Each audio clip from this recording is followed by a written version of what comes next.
છોટાઉદેપુરમાં sense પ્રક્રિયા હાથ ધરવામાં આવી। છોટાઉદેપુર નગરપાલિકાની ચૂંટણીને લઈને ભારતીય જનતા પાર્ટી દ્વારા એપીએમસી ખાતે પ્રદેશ નિરીક્ષકોની ઉપસ્થિતિમાં સેન્સ પ્રક્રિયા હાથ ધરવામાં આવી હતી।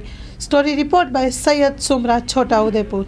આજે છોટાઉદેપુર નગરપાલિકાની આગામી ચૂંટણી સંદર્ભમાં ગુજરાત ભારતીય જનતા પાર્ટી દ્વારા નિરીક્ષક તરીકે જવાબદારી સોંપેલી અંતર્ગત આજે છોટાઉદેપુર આવવાનું થયું છે। મારી સાથે સુરતના પૂર્વ મેયર અસ્મિતાબેન છે, સાથે જ અમારા અનુસૂચિત જનજાતિ મોરચાના પ્રદેશના મહામંત્રી અભિષેકભાઈ પણ છે। આજે છોટાઉદેપુર નગરપાલિકાના સંભવિત ઉમેદવારોને સાંભળવાની પ્રક્રિયા જે છે તે છોટાઉદેપુર ખાતે સંપન્ન થઈ છે। ખૂબ સારા વાતાવરણમાં ખૂબ જ મોટી સંખ્યામાં કાર્યકર્તાઓએ પોતાની રજૂઆત પણ કરી છે, દાવેદારી પણ કરી છે।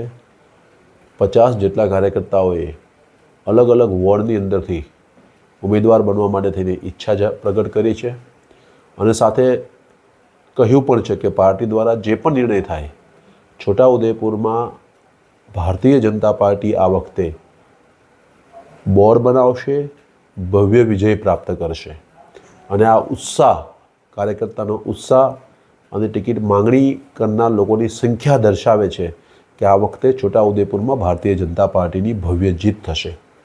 જે 2 તાલુકા પંચાયતની પણ પેટા ચૂંટણીઓ છે, ત્યાંથી પણ અલગ અલગ કાર્યકર્તાઓએ પણ ટિકિટની માંગણી કરી છે। આ બધી જ વિગતો જે છે તે પ્રદેશ પાર્લામેન્ટરી બોર્ડ સમક્ષ અમે મૂકીશું અને ત્યારબાદ પ્રદેશ પાર્લામેન્ટરી બોર્ડ જે છે તે ઉમેદવારોના નામની ઘોષણા કરશે। ક્યાર સુધીમાં નામની ઘોષણા થઈ છે?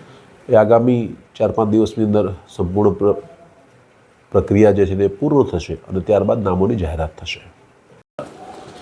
ગુજરાત પ્રદેશ દ્વારા છોટાઉદેપુર નગરપાલિકાની સામાન્ય ચૂંટણીની અંદર આજે પ્રદેશ દ્વારા નિયુક્ત કરેલ નિરીક્ષકોની ટીમ છોટાઉદેપુર એપીએમસી ખાતે આજે છોટાઉદેપુર નગરપાલિકાની ચૂંટણી લડવા ઈચ્છુક ઉમેદવારોને સાંભળવા માટે અહીંયા આવ્યા હતા।